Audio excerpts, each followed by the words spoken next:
ഏത് വിധത്തിൽ സമ്പത്തുണ്ടാക്കാം എന്നതാണ് ലോകത്തിലുള്ള ജനതയുടെ ബഹുഭൂരിപക്ഷത്തിൻ്റെയും ചിന്ത. സമ്പത്തുണ്ടായാൽ ജീവിതം സുഖകരമാകും, ജീവിതം സമാധാനപൂർണമാകും എന്നാണ് അവരൊക്കെ ധരിക്കുന്നത്.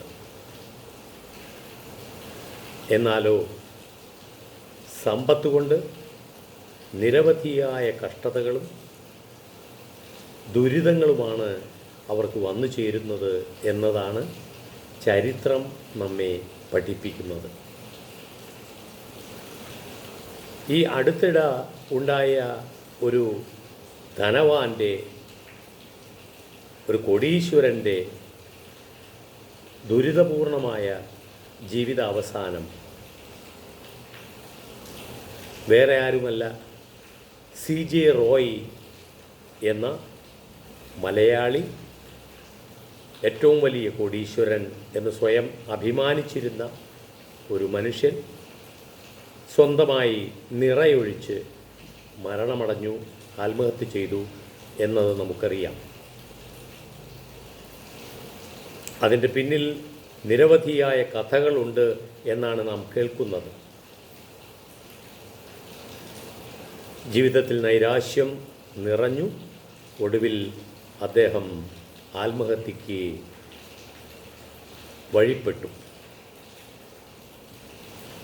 മറ്റൊരു മുഹമ്മദ് നിഷാം സമ്പത്തിൻ്റെ അതിപ്രസരം കൊണ്ട് തൻ്റെ കാറിടിച്ച് സെക്യൂരിറ്റി ജീവനക്കാരനെ കൊന്നതും ഇന്ന് അദ്ദേഹം ജയിലിൽ അഴികൾക്കുള്ളിൽ കിടക്കുന്നതും നമുക്കറിയാം.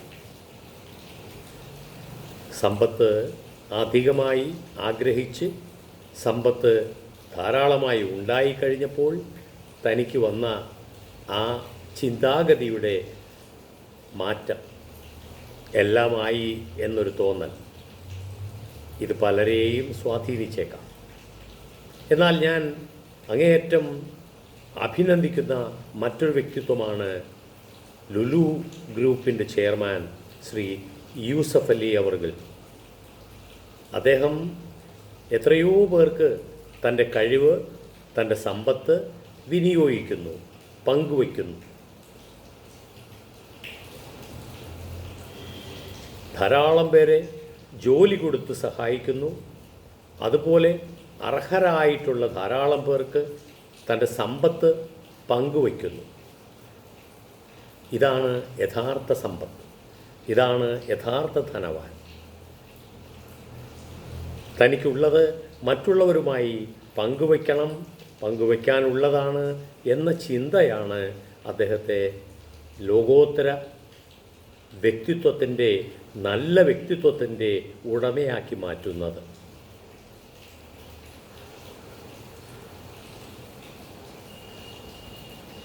ഇന്ന് കുടുംബങ്ങളിൽ മക്കളെ പഠിപ്പിക്കുന്നതും വളരെ മോശമായ ഈ സാമ്പത്തിക നില ഉയർത്താൻ, പഠിച്ച് വിദേശങ്ങളിൽ പോയി പണമുണ്ടാക്കാൻ, അതേ ഒരു ലക്ഷ്യം മാത്രമേ ഏവർക്കും ഇന്ന് ഉള്ളൂ. ഇതുകൊണ്ട് തന്നെ കുടുംബങ്ങളിൽ സ്നേഹം എന്ന ഒരു വസ്തുത ഇല്ലാതായിരിക്കുന്നു.